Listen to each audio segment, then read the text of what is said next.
So అలాంటి బాబు మీద ఇంత దారుణంగా ఎలా చేయాలనిపించిందమ్మా? నేను నీకు ఒకటే క్వశ్చన్ అడుగుతున్నా, నీకు పిల్లలు లేరా? నువ్వు ఒక ఆడదానివే కదమ్మా. అండ్ ఆ బట్టలు ఎందుకు కూడా తీసినావు అబ్బాయివి ఇంకా అర్థం కాలే. కానీ కొన్ని స్కూల్స్లలో అయితే నిజంగా శాడిజం అయిపోయింది. సో చదవకపోతే పిల్లల్ని చంపేస్తారా? హాయ్ అండి, నమస్తే అందరికీ. సో ఈరోజు మాత్రం నేను మాట్లాడబోయే మాటలు చాలామంది స్కూల్ వాళ్ళకి సంబంధించి మాట్లాడుతున్నాను. ఎందుకంటే లక్షల ఫీజులు తీసుకుంటారు, కానీ చిన్నపిల్లలకి ఎలాంటి సేఫ్టీ ఇవ్వరు. అమ్మ నాన్న కూడా చూసుకోవాలి కదా, మనం ఏ స్కూల్కి పంపిస్తున్నాము, అక్కడ మెయింటెనెన్స్ ఎలా ఉంది, అక్కడ టీచర్స్ ఎలా ఉన్నారని చెప్పేసి. అదేం లేదు, ఒక స్కూల్ పేరు హైలైట్గా అనిపించింది, అక్కడికి వెళ్తే మన పిల్లలు చదువుతారు, డాక్టర్లు అవుతారు, ఇంజనీర్ అవుతారు, పోలీసు వాళ్ళు అవుతారు. కానీ అక్కడ చదివించే వాళ్ళు ఎలా ఉన్నారు, పిల్లలతో ఫ్రెండ్లీగా ఉన్నారా లేకపోతే హార్ష్గా బిహేవ్ చేస్తున్నారా అనేది కూడా చూసుకోవాలి ఫ్యామిలీ మెంబర్స్ కూడా. ఒక స్కూల్ న్యూస్లలో వచ్చిందా, టీవీలలో వచ్చిందా, పేపర్లలో వచ్చిందా, బాగుందని చెప్పిరా, ర్యాంకులు వచ్చినా చాలింగా మన పిల్లలకి ఎడ్డి గొర్రెలకి అందులో కొట్టేద్దాం.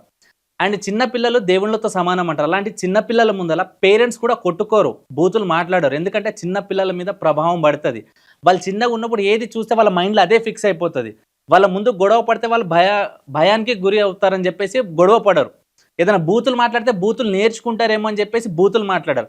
సో అలాంటిది టీచర్ల దగ్గరికి వెళ్తే డిసిప్లిన్ నేర్చుకుంటారు, లైఫ్లో ఎలా బతకాలి, లైఫ్ అంటే ఏంటి నేర్పిస్తారంటే అలాంటి టీచర్లే వాళ్ళని భయభ్రాంతులకి గురి చేస్తున్నారు. ఒక చిన్న బాబు ఎల్కేజీ యూకేజీ చదువుకునే పిల్లలకి అసలు ఏం తెలుస్తుంది? వాళ్ళకి సరిగ్గా పేర్లు పలకడం రాదు, అడ్రస్లు తెలీదు, అమ్మ నాన్న పేర్లు కూడా కొంతమంది గుర్తుకుండదు. సో అలాంటి బాబు మీద ఇంత దారుణంగా ఎలా చేయాలనిపించిందమ్మా? నేను నీకు ఒకటే క్వశ్చన్ అడుగుతున్నా, నీకు పిల్లలు లేరా?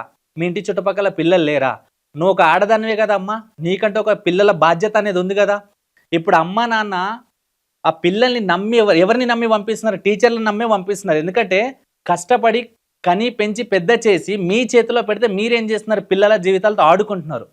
సో దయచేసి నేను ఒకటే అడుగుతున్నా, స్కూల్ యజమానం ఎక్కడెక్కడైతే ఉన్నాయో, ఏవేవైతే స్కూల్స్ ఉన్నాయో ప్రతి ఒక్క స్కూల్లో, కొన్ని స్కూళ్ళల్లో క్లాస్ రూమ్లలో కెమెరాలు ఉండవు, అక్కడ ఏం జరిగేది తెలీదు. పిల్లలు బయటకు వచ్చి చెప్తే ఇగ్నోర్ చేసేస్తారు, టీచర్లు చెప్పిందే నమ్ముతారు. ఎందుకంటే పిల్లలు కదా ఏదో చెప్తున్నారులే అన్నట్టుగా ఇగ్నోర్ చేస్తారు అక్కడ ఉన్న మెయింటెనెన్స్ ఏదైతే ఉందో స్కూల్కి సంబంధించి.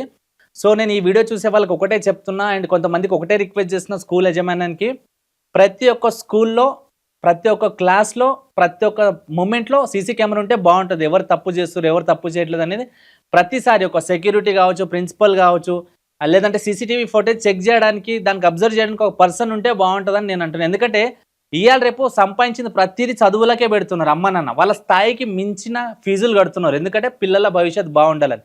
కానీ అక్కడ చూసేసరికి ఏమవుతుంది, పిల్లలకి మెంటల్ టార్చర్ పెడుతున్నారు, ఇబ్బంది పెడుతున్నారు.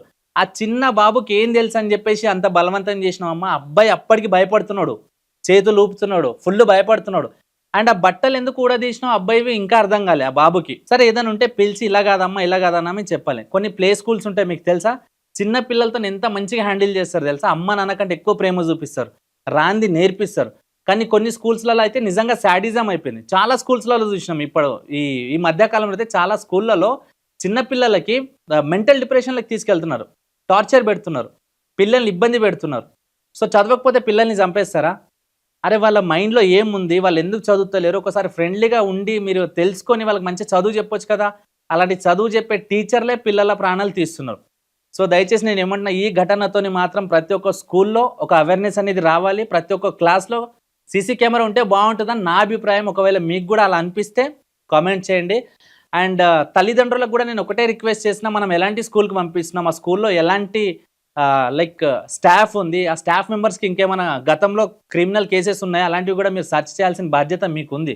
ఎందుకంటే ఒక పిల్లని భవిష్యత్తు తీసుకెళ్ళి వాళ్ళ చేతిలో పెడుతున్నప్పుడు, మన పిల్లాడి జీవితం వాళ్ళ చేతిలో పెడుతున్నప్పుడు ఇవి ఖచ్చితంగా ప్రతి ఒక్కళ్ళు పాయింట్ నోట్ చేసుకోవాలి. అండ్ ఈ విషయం పక్కన పెడితే కొంతమంది స్కూల్ డ్రైవర్స్ ఉంటారు. బ్రదర్ మీకే చెప్తున్నాము, చెవులలో హెడ్ ఫోన్స్ పెట్టుకొని నడిపిస్తారు, నోట్లో గుట్కేసుకొని నడిపిస్తారు, రఫ్ అండ్ టఫ్ కొడతారు, బండ్లు గుంతలలో ఎగిరేస్తారు, స్పీడ్ బ్రేక్ల మీద ఎగిరేస్తారు, వెనుక చూడరు, ముందు చూడరు. అండ్ స్కూల్ పిల్లలకి పంపించడానికి కొంతమందికి ట్రాన్స్పోర్టేషన్స్ కరెక్ట్ లేక కొంతమందికి ఆటోలలో పంపిస్తారు, కొంతమందికి చిన్న మినీ వ్యాన్లో పంపిస్తారు. దాంట్లో కుక్కి తీసుకెళ్తారు. ఆ డ్రైవర్ ఏమో హెడ్ ఫోన్ పెట్టుకొని ముందర పోతూనే ఉంటాడు, కానీ ఆ పిల్లలు ఎక్కడ ఎలా కూర్చున్నారో ఏంది చూడరు. స్కూల్ బ్యాగ్ పడిపోయేది తెలీదు, ఆ పిల్లగాడు పడిపోయేది తెలీదు. సో పిల్లల జీవితాలతో చాలామంది ఆడుకుంటున్నారు. దయచేసి వీటిలన్నిట్ల మీద కూడా నిఘా పెట్టి మన పిల్లల సేఫ్టీ మనమే చూసుకోవాలి. ఎందుకంటే ఇవాళ కన్న తల్లిదండ్రులు సరిగ్గా చూడనప్పుడు బయట వాళ్ళు ఏం చూస్తారు?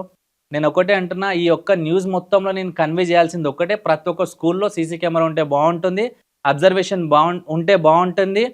అండ్ పేరెంట్స్ కూడా ఎలాంటి స్కూల్కి పంపిస్తున్నాం, ఎలాంటి వాళ్ళు మధ్యలోకి పంపిస్తున్నాం, ఎలాంటి టీచర్లు ఉన్నారు, అక్కడ మేనేజ్మెంట్ ఎలా ఉందో చూసి మీరు వీలైతే ఎవ్రీ వీక్ మీరు క్లాసులకి వెళ్ళి ఎంక్వైరీ చేస్తే ఇంకా బాగుంటుందని నా ఒపీనియన్. అలాగే కొంతమంది స్కూల్ బస్సులు, స్కూల్ వ్యాన్లు, స్కూల్ ఆటో నడిపించే డ్రైవర్ అన్నలకు కూడా ఒకటే రిక్వెస్ట్, మనకు కూడా ఫ్యామిలీ ఉంది, మన ఇంట్లో కూడా చిన్న పిల్లలు ఉన్నారు. సో దయచేసి వేరే వాళ్ళ పిల్లల జీవితంతో ఆడుకోద్దు, ఆగం చేద్దని ఒకటే రిక్వెస్ట్ చేస్తున్నా. ఈ వీడియో మీకు నచ్చినట్లయితే లైక్, షేర్, సబ్స్క్రైబ్ చేయండి. ఇంకో వీడియోతో మేము ముందుకు వచ్చేస్తాను. Signing off Teja.